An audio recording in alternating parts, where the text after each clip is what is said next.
اب میں آپ کو ذرا اس جو انسانوں میں سے انسان دشمنی کا جن کا سب سے بڑا رول ہے، میں ان کی 2000 سالہ تاریخ کا آپ کے سامنے نقشہ رکھنا چاہتا ہوں۔ ان 1400 سال کا تو میں نے صرف 4 آپ کو پوائنٹس بتائے۔ موسیٰ سے عیسیٰ تک 1400 برس علیہ السلام، 2 مرتبہ عروج، 2 مرتبہ زوال، اشیریوں کے ہاتھوں پٹوائی، بابلیوں کے ہاتھوں پٹانا، گریکس کے ہاتھوں مرمت، رومنس کے ہاتھوں مرمت۔ یہ جو 2000 سال ہے، کیونکہ اب تو ظاہر بات ہے 21ویں صدی شروع ہو گئی، 20 صدیاں حضرت مسیح کو پوری ہو گئی۔ پہلی بات نوٹ کیجیے، حضرت مسیح کی پیدائش ہے سن 1 قبل مسیح۔ یہ نقطہ آپ نے کبھی سنا ہے یا نہیں؟ جب ملینیم کا سلسلہ شروع ہوا تھا پچھلے سال، تو میں نے بیان کر دیا تھا کہ ایک عجیب حساب کے اندر انہوں نے غلطی کی ہوئی ہے۔ حضرت مسیح کی پیدائش ہوئی 25 دسمبر کو، سن انہوں نے شروع کر دیا کہ اس کے بعد جنوری آئی تو پہلا سال شروع ہو گیا۔ اگر جنوری سے پہلا سال شروع ہوا تو یہ 6 دن جو ہیں تو اس کے پچھلے سال میں تھے، لہذا کہا جائے گا کہ Jesus Christ was born 1 year before Christ BC۔ تو 1 قبل مسیح میں حضرت مسیح کی پیدائش ہوئی۔ یہ آخری اسرائیلی نبی اور رسول۔ یہودی علماء کی مخالفت، دشمنی، سولی پر چڑھوا دینا میں بیان کر چکا ہوں۔ سن 33 عیسوی میں جبکہ حضرت مسیح کی عمر 33 برس تھی، اللہ تعالیٰ نے انہیں زندہ آسمان پر اٹھا لیا، لیکن یہودیوں نے اپنے خیال کے مطابق انہیں سولی پر چڑھوا دیا، ان کی موت باقی ہو گئی۔ اگرچہ اس کے بعد یہ اختلاف ہے ان میں، یہودی کہتے ہیں وہ سولی پر چڑھ گیا، ختم ہوا، مر گیا، عیسائی کہتے ہیں نہیں، انتقال ہوا ہے مسیح کا صلیب پر، لیکن پھر وہ دوبارہ زندہ ہو گئے۔ ان کی لاش ایک غار میں رکھ دی گئی تھی، وہاں ریزریکشن ہو گیا، ان کا وہاں سے بعد الموت وہی ہو گیا، اور پھر انہیں اللہ نے زندہ آسمان پر اٹھا دیا۔ تو ہمارے اور عیسائیوں کے درمیان نوٹ کر لیجیے، یہ چیز مشترک ہے کہ حضرت مسیح آسمان پر زندہ اٹھائے گئے۔ فرق کیا ہے؟ وہ سمجھتے ہیں کہ سولی دیے گئے، سولی پر مرے، پھر زندہ ہوئے، پھر گئے۔ ہم سمجھتے ہیں کہ نہیں، وما صلبوہ وما قتلوہ، انہوں نے نہ صلیب دے سکے انہیں اور نہ انہیں قتل کر سکے، بل رفعہ اللہ الیہ، اللہ نے اٹھا لیا۔ پھر ہمارا اور یہ اس کا عیسائیوں کا ایک اور اتفاق ہے، سیکنڈ کمنگ آف جیسس، حضرت مسیح دوبارہ آئیں گے۔ یہ عیسائیوں کا بھی عقیدہ ہے اور ہمارا بھی۔ بہرحال تو جیسا کہ میں نے عرض کیا کہ اس وقت یہ عذاب استیصال، عذاب اکبر کے مستحق ہو چکے تھے، لیکن اللہ نے ان کی مدت دراز کی ہے۔ لیکن ان پر دنیاوی عذاب کا ایک کوڑا جو ہے اللہ تعالیٰ کی طرف سے اسی وقت برسا، دنیاوی عذاب دنیا میں رہتے ہوئے ختم نہیں کیا۔ 37 برس بعد حضرت مسیح کے رفع سماوی کے 37 برس بعد سن 70 میں یہودیوں نے بغاوت کی رومیوں کے خلاف۔ رومی ٹائٹس جنرل تھا ایک، اس نے پھر جو حملہ کیا ہے، 1,33,000 یہودی ایک دن میں قتل کیا یروشلم میں، اور ہیکل سلیمانی گرا دیا۔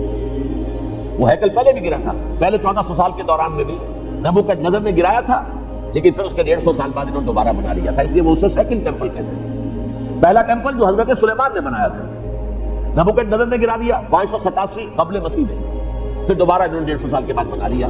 وہ اس تاریخ کا حصہ ہے، میں نے جس کے بارے میں آپ کو تفصیل نہیں بتائی۔ اس میں یہ ہوا سن 70 میں وہ گرا دیا گیا، وہ آج تک گرا پڑا ہوا ہے۔ نمبر 2 یہ کہہ دیا گیا کہ یہودیوں اس ارض فلسطین سے نکل جاؤ، تم یہاں نہیں رہ سکتے ہو۔ لہذا جس کا جہاں سینگ سمایا چلا گیا، یورپ میں چلے گئے، ایشیا میں آ گئے، عرب میں آ گئے، یہ 3 قبیلے جو رات بھی میں نے عرض کیا تھا، بنو قینقاع، بنو نذیر اور بنو قریظہ، یہ وہاں سے آ کے مدینے میں آباد ہو گئے۔ جس کا جہاں سینگ سمایا، افریقہ میں، ہندوستان میں، جہاں ڈایاسپورا اسے کہتے ہیں، وہ آپ نوٹ کر لیجیے اس لفظ ڈایاسپورا، ہمارا دور انتشار، جبکہ ہمیں ہماری اصل سرزمین تو فلسطین ہے، حضرت ابراہیم کا مسکن، حضرت اسحاق، حضرت یعقوب کا مسکن فلسطین، یہ ہے ہماری اصل جاگیر، یہ تو ہماری جدی پشتی جاگیر ہے، لیکن یہاں سے نکال دیے گئے سن 70 عیسوی میں، اور وہاں سے لے کے 1917 تک ان کا ڈایاسپورا جاری رہا۔ یہ دور انتشار، اس دور انتشار کے چند حصے ہیں جس کو میں چاہتا ہوں کہ آپ علیحدہ علیحدہ سمجھیں۔ دور انتشار کا جو پہلا جو ہے تقریباً 300 برس، رومی حکمران تھے، وہ یہودیوں کے بھی دشمن تھے اور عیسائیوں کے بھی دشمن تھے، عیسائی اور یہودی ایک دوسرے کے بھی دشمن تھے، لیکن رومی سمجھتے تھے کہ یہ ایک ہی تھیلی کے چٹے بٹے ہیں، رومیوں کے نزدیک عیسائی بھی یہودیوں ہی کا ایک فرقہ تھے، کوئی علیحدہ مذہب تو تھا ہی نہیں۔ لہذا رومی جو ہے رومنز، وہ ان دونوں کو سکھاتے تھے، مارتے تھے، اور یہ آپس میں لڑتے تھے۔ یہودی عیسائیوں کو مارتے تھے، عیسائی یہودیوں کو مارتے تھے۔ یہ ہے 300 برس تک کی تاریخ۔ سن 300 عیسوی میں کیا ہوا؟ ایک معجزہ ہو گیا۔ بہت عظیم ایمپرر کانسٹینٹائن، قسطنطین اعظم، رومن ایمپررز میں سے بہت بڑا ایمپرر، وہ عیسائی ہو گئے۔ اب تو معاملہ بالکل تلپٹ ہو گیا، پوری سلطنت عیسائی ہو گئی۔ اب عیسائیوں کے عیش ہو گئی اور یہودیوں پہ مار پڑنی شروع ہو گئی۔ اب عیسائیوں کا آپ خود سوچئے کہ جنہیں وہ خدا بنا بیٹھے ہیں، خدا کا بیٹا قرار دے رہے ہیں، ان کے قاتل کون؟ یہودی بدماش۔ لہذا ان کی وہ پٹائی شروع ہوئی ہے یورپ میں، پوری رومن امپائر انہیں ذلیل کیا گیا، شہروں میں آمد بند، علیحدہ رہو، گھیٹوز کے اندر رہو۔ یہودی کا نام جو ہے وہ گالی بن گیا، جیسے عربی یہودی گالی کرتے ہیں، جیسے خنزیر کا لفظ، وہ بھی اللہ کی مخلوق ہے، لیکن آپ کو معلوم ہے کوئی شخص زبان پہ نام نہیں لانا چاہتا خنزیر کا، سور کا، ہے تو مخلوق، وہ بھی ایک حیوان ہے۔ ایسے ہی ہے یہودی گالی، گالی۔ لہذا ایک طرف تو ان دونوں کے درمیان دشمنی، جس کو قرآن کہتا ہے وَأَغْرَيْنَا بَيْنَهُمُ الْعَدَاوَةَ وَالْبَغْضَاءَ، ہم نے ان کے مابین دشمنی جو ہے پیدا کر دی۔ اور جب یہ پوری سلطنت عیسائی ہو گئی تو قافیہ تنگ ہو گیا یہودیوں کا۔ اب آئیے 571 عیسوی، یعنی جبکہ ڈائسپورا کو کتنا عرصہ ہو چکا تھا؟ 500 برس۔ سن 70 سے شروع ہوا ڈائسپورا، جب ٹائٹس نے گرایا ہے ہیکل کو اور نکال باہر کیا انہیں فلسطین سے، بھاگ جاؤ، یہاں ایک یہودی بھی نہیں رہے گا، فلسطین سے نکال دیا۔ اس کے پورے 500 برس بعد سن 571 عیسوی میں حضور کی پیدائش ہوئی، ولادت باسعادت محمد رسول اللہ صلی اللہ علیہ وسلم۔ 610 میں آپ پر وحی کا آغاز ہوا، لیکن حضور کے ساتھ ان کا معاملہ کیا رہا؟ اول تو جبکہ حضور ابھی مکہ ہی میں تھے، یہودیوں نے ریشہ دوانیاں شروع کر دی حضور کے خلاف۔ قریش مکہ کو سکھاتے تھے، پڑھاتے تھے، ان سے یہ پوچھو، ان سے یہ پوچھو، یہ اس طرح تنگ کرو، ان سے یہ امتحان لو، یہ آپ کے علم میں۔ سورہ بنی اسرائیل میں، سورہ کہف میں وہ سوالات، امتحانی سوالات آئے تھے، ذوالقرنین کون تھا، اصحاب کہف کون تھے، وہ رسول بنے پھرتے ہو تو بتاؤ، اور یہ روح کی حقیقت کیا بتاؤ۔ یہ ساری ریشہ دوانیاں کر رہے تھے بیٹھے ہوئے، ابھی وہیں پر حضور ابھی پہنچے نہیں۔ ہجرت فرما کر حضور تشریف لے آئے تو حضور نے، جسے ماسٹر اسٹروک کہا جائے گا، یعنی اسٹیٹس مین شپ کا ماسٹر اسٹروک، آپ نے مدینے میں آتے یہودیوں کے ساتھ پیکٹ کر دیا، جوائنٹ ڈیفنس پیکٹ آف مدینہ، کہ اگر مکے والے ہم پر حملہ کریں گے تو ہم مل جل کر ایک قوم کی حیثیت سے مقابلہ کریں گے۔ یہ میثاق مدینہ کہلاتا ہے، جس کے بہت غلط معنی پہنائے جا رہے ہیں آج کل۔ بہرحال میں موضوع میرا چونکہ یہ نہیں، میں ادھر نہیں جاؤں گا، لیکن ہوا کیا؟ ہر مرتبہ یہ خیانت کے مرتکب ہوئے، ان نے جو عہد کیے تھے ان سے پھرے، اندر ہی اندر سازش، ریشہ دوانی، حضور کی بدترین دشمنی۔ سورہ نساء کی آیت نمبر 12 میں 13 میں فرمایا ہے لا تزال تطلع علی خائنۃ منہم، اے نبی ہمیشہ آپ کے علم میں ان کی طرف سے خیانتیں، بدیانتیاں آتی رہیں گی، اور بار بار وہ مسلسل جنگ کی آگ بھڑکاتے تھے۔ قریش کو دعوت دیتے، آؤ آؤ آؤ، ہم اندر سے بغاوت کر دیں گے، تم آؤ تو صحیح، ختم کریں محمد کو اور اہل ایمان کو صلی اللہ علیہ وسلم رضی اللہ تعالیٰ عنہ اجمعین۔ لیکن پھر جب وہ آتے تھے تو یہ دبک جاتے تھے، ان میں ہمت نہیں تھی، میدان کے مرد نہیں رہے تھے۔ یہ سورہ حشر میں ان کا نقشہ کھینچا گیا ہے، کھلے میدان میں مقابلے کی اس کے اندر صلاحیت ہی نہیں۔ یہ تو فصیلوں کے پیچھے سے، جیسے عورتیں کہیں دیہات میں لڑائی ہوتی ہے تو مرد جو ہے گلیوں میں لڑتے ہیں، عورتیں اوپر سے پتھر پھینکتی ہیں، بس وہ کام یہ کر سکتے تھے، من ورائے جدر، فصیلوں کے پیچھے سے، جنگ میں میدان میں نہیں آ سکتے۔ بہرحال قرآن مجید میں ہے یہ، سورہ مائدہ کی آیت نمبر 64، کلما آمنوا نارا للحرب اطفاها اللہ، اکثر و بیشتر مواقع پر تو یہ جب آگ بھڑکاتے تھے جنگ کی، اللہ اسے بجھا دیتا تھا۔ لیکن بہرحال اس کے باوجود جنگیں ہوئی، غزوہ بدر، غزوہ احد ہوئی کہ نہیں؟ یہ ساری اصل شرارت نہیں، اور اس کے نتیجے میں حضور نے پھر ایک ایک کر کے 3 قبیلوں کو سزا دی۔ غزوہ بدر کے فوراً بعد بنو قینقاع نکالے گئے، غزوہ احد کے فوراً بعد بنو نذیر نکالے گئے، اور غزوہ احزاب کے بعد بنو قریظہ نکال دیے۔ یہ تو میں نے آپ کے سامنے رکھ دیا صرف حضور کے زمانے میں ان کا کیا رویہ رہا، دشمن۔ رات بھی ہم نے وہ آیت پڑھی تھی، لَتَجِدَنَّ أَشَدَّ النَّاسِ عَدَاوَةً لِلَّذِينَ آمَنُوا الْيَهُودُ وَالَّذِينَ أَشْرَكُوا، اہل ایمان کی دشمنی میں شدید ترین تم پاؤ گے یہودیوں کو اور مشرکین بھی بعد میں ہیں، پہلے یہودی۔ ہاں حضور کے بعد کیا ہوا اب یہ نوٹ کیجئے، یہ ان کی تاریخ کا دوسرا دور ہے۔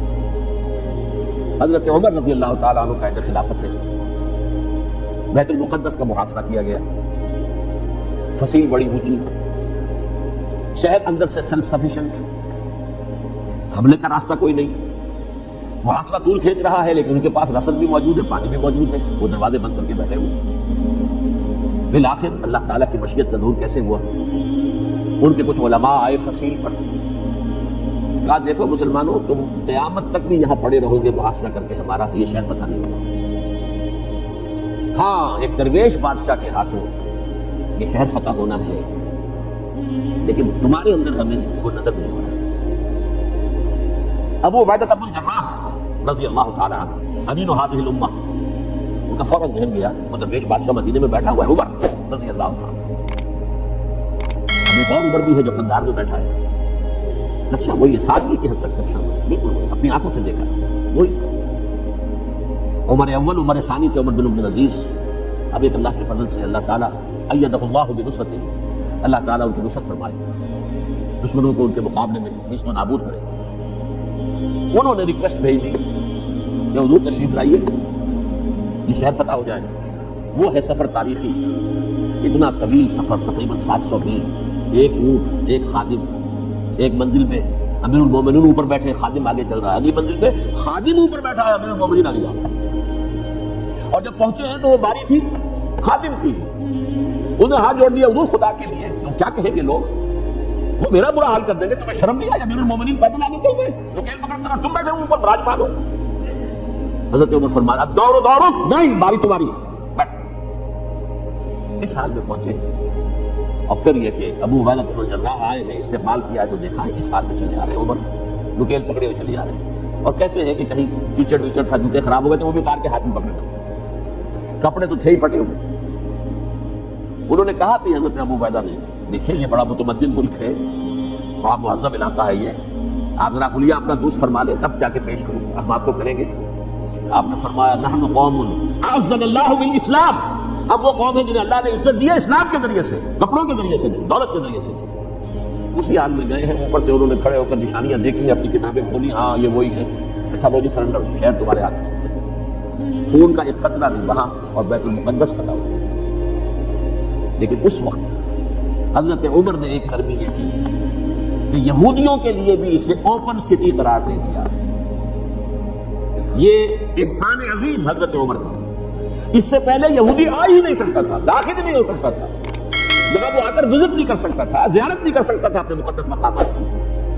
حضرت عمر نے یوں سمجھیے کہ تقریباً 550 برس کے بعد ان کے لیے راستہ کھولا ہے کہ ہاں تم آ سکتے ہو، زیارت کر سکتے ہو۔ لیکن یہ عیسائیوں نے دکھوایا معاہدے کے اندر، انہیں یہاں آپ آباد ہونے کی اجازت نہیں ہے، لیکن کب وزٹ دی پلیسز، دیکھیں زیارتیں کریں اور جائیں۔ یہ معاہدہ حضرت عمر کا ہے رضی اللہ تعالیٰ عنہ، جو پھر خلافت راشدہ کے بعد بنو امیہ نے بھی اس کو آرڈر کیا، بنو عباس نے کیا، پھر جو ہمارے یہ ترکوں میں اندر خلافت آئی تو ترک خلفاء نے بھی اس معاہدے کی پوری پابندی کی۔ فلسطین میں آ سکتے ہیں یہودی صرف زائرین کی حیثیت سے، وہاں آباد نہیں ہو سکتے۔ اب آئیے اگلا دور آیا حضرت عثمان کا دور خلافت۔ یہ ہے وہ وقت کہ اب یہود نے امت مسلمہ کی پیٹھ میں چھرا چھوڑا۔ وہ کیسے؟ ایک یہودی عبداللہ ابن سبا اسلام کا لبادہ اوڑھ کر آ گیا، معاشرے کا جائزہ لے لیا، ان میں بنو ہاشم اور بنو امیہ میں جو پرانی کشاکش تھی اس کے کچھ نہ کچھ جراثیم باقی ہیں، اگر ان کو ذرا بھڑکا دے تو مسلمانوں میں انتشار پیدا ہوگا۔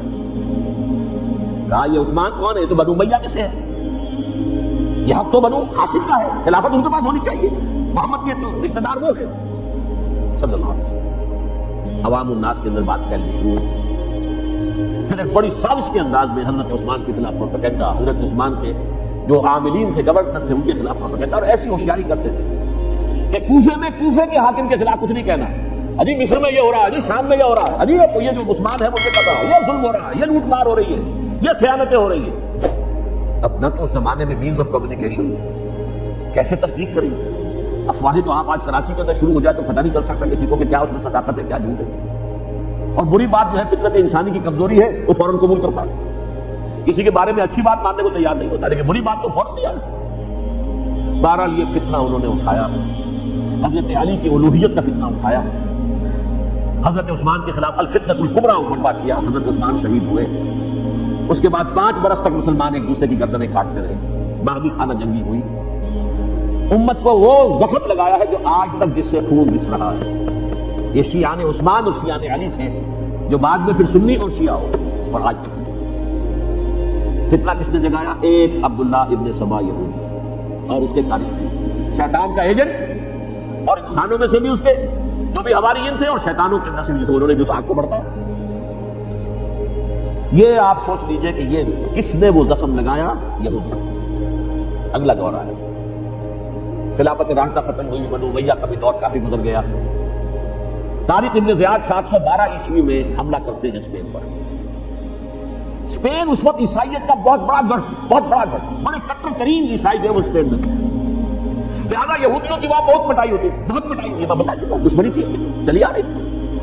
عیسائیوں کے ہاتھوں یہودیوں کی وہ تو سن 300 عیسوی سے ایمپرر کانسٹنٹائن کے بعد سے شروع ہو گئی تھی. اس حوالے سے یہودیوں نے اس وقت چالیاتی یہ برتی, کچھ راستے واسطے بتائے, کچھ مدد کی طارق ابن زیاد کی. طارق ابن زیاد نے انہیں اپنا محسن سمجھا, عثمانیہ فتح ہو گیا.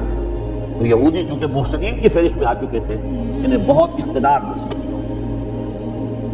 بڑی سپورٹ مسلمانوں نے دی. ان کے بڑے بڑے علماء جو اسی دور کے اندر پیدا ہوئے, بڑے بڑے تھنکرز ان کے اسی دور میں پیدا ہوئے. بن گوریون جو کہ ایک وزیر اعظم تھا اسرائیل کا, اس نے یہ لکھا اپنی کتاب میں, Muslim Spain was the golden era of our diaspora. وہ ڈائسپورا جو 70 عیسوی سے شروع ہوا تھا اور 1917 عیسوی تک جاری رہا ہے, اس میں سے گولڈن ایرا ہمارا جو تھا وہ مسلم اسپین تھا. اسپانیہ میں بیٹھ کر ہم عیش کیے. لیکن وہاں سے انہوں نے اور جو کچھ کیا, یہ تو داستان کے تو بہت سے گوشے ہیں, لیکن میں جس اسٹریٹ لائن میں چل رہا ہوں اس کے اعتبار سے ایک بات سمجھ لی. وہاں بیٹھ کر انہوں نے اب عیسائیت کی پیٹھ میں چھڑک ہوگا پروٹیسٹنٹ مذہب پیدا کیا, تقسیم کر دیا. جیسے شیعہ سنی کی تقسیم, عبداللہ ابن سبا, رومن کیتھولک اور پروٹیسٹنٹ کی تقسیم, یہودی علماء. ہوتا کیا تھا, ہسپانیہ کی یونیورسٹیاں ہیں, کورڈووا میں ہیں, ٹولیڈو میں ہیں, گراناڈا میں ہیں, غرناطہ, قرطبہ, تولیتلا, اور وہاں آتے تھے لوگ. فرانس سے چلے آ رہے ہیں نوجوان پڑھنے کے لیے, جرمنی سے چلے آ رہے ہیں, اٹلی سے چلے آ رہے ہیں, 3 ہی ملک قریب قریب پڑھتے ہیں سینٹرل جو یورپ کے ہیں. یہاں پر جو ہے وہ اسلام جو نور پھیلا رہا تھا اس سے بھی مستفیض ہوئے. جہالت کے جو ہے پردے ان کے وہ چھٹے. اس کے ساتھ ہی وہ یہودی وہاں ان کے اندر جو جراثیم داخل کر رہے تھے وہ اس عیسائیت کے خلاف بغاوت تھی جو اس وقت دنیا میں عیسائیت اس وقت تھی. پوپ کا راج تھا دنیا میں اس وقت. یورپ میں جو عیسائیت تھی اس میں ایک طرف بادشاہ تھے, لیکن بادشاہوں کی حیثیت وہاں پر یوں سمجھ لیجئے کٹ پتلیوں کی تھی, اصل قوت پوپ کے ہاتھ میں تھی. اور پوپ کو انہوں نے جیسے قرآن نے کہا اتخذوا احبارهم ورهبانهم اربابا من دون اللہ, کیونکہ سینٹ پال نے شریعت موسوی ثابت کرنی تھی, تب شریعت تھی ہی نہیں. پوپ کو اختیار تھا جس چیز کو چاہے حلال قرار دے دے, جس چیز کو چاہے حرام قرار دے. اتخذوا احبارهم ورهبانهم اربابا من دون اللہ. انہوں نے کہا صاحب پوپ کس بلا کا نام ہے, یہ بھی انسان ہے. بات تو ٹھیک تھی نا, اصل حیثیت تو کتاب کی ہونی چاہیے, ڈیوائن بک, ریویلڈ اسکرپچر. لہذا یہ کتاب ہر شخص پڑھ سکتا ہے. پوپ کے باپ کو جو ہے کوئی اس کے لیے پروپرائٹری رائٹس تو نہیں ہے کہ صرف پوپ پڑھ سکتا ہے یا پادری پڑھ سکتے ہیں. ہم بھی پڑھ سکتے ہیں, ہم بھی سمجھ سکتے ہیں.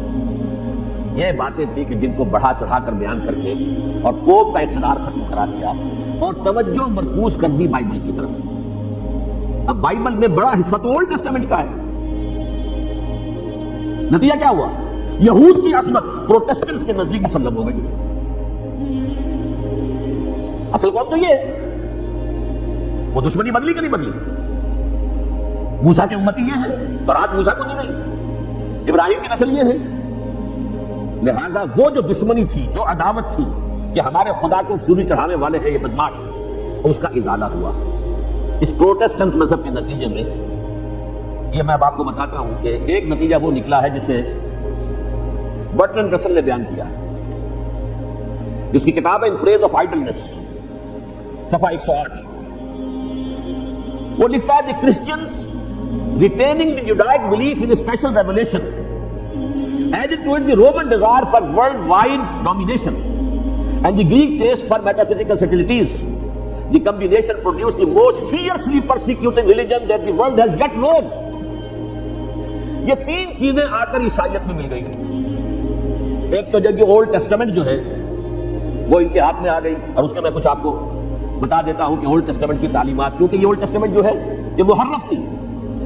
اصل تورات تو گم ہو گئی تھی 587 قبل مسیح میں, جب پہلی مرتبہ ہیکل جو ہے تباہ ہوا ہے, اس کو ختم ہو گئی. اس کے کوئی 150 سال کے بعد انہوں نے یادداشتوں سے مرتب کر کے لکھی ہے. اب اس میں ان کے اپنے خیالات, اپنے امانی, اپنی توجیحات وہ شامل ہو گئی. لہذا میں آپ کو حوالے دیتا ہوں اس کتاب کے اندر مظالم کی جو تعلیم دی گئی ہے.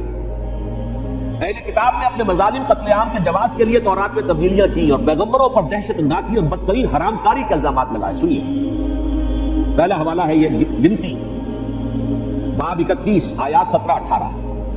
اس لیے ان بچوں میں جتنے لڑکے ہیں سب کو مار ڈالو, اور جتنی عورتیں مرد کا منہ دیکھ چکی ہیں ان کو بھی قتل کر ڈالو, لیکن ان لڑکیوں کو جو مرد سے واقف نہیں اور اچھوتی ہیں اپنے لیے زندہ رکھو. یہ کسی اللہ کی کتاب کا یہ جملہ ہو سکتا ہے, کسی ریویل بک کا؟ اور سنیے, یہ ہے استثناء ڈیٹرانومی باب 20 آیت 16-18. پر ان قوموں کے شہروں میں جن کو خداوند تیرا خدا میراث کے طور پر تجھ کو دیتا ہے, کسی ذی نفس کو جیتا نہ بچا رکھنا. جیسا خداوند تیرے خدا نے تجھ کو حکم دیا بالکل نیست کر دینا. مرد, عورتیں, بچے, بوڑھے سب ختم. یہ کتاب مقدس ہے.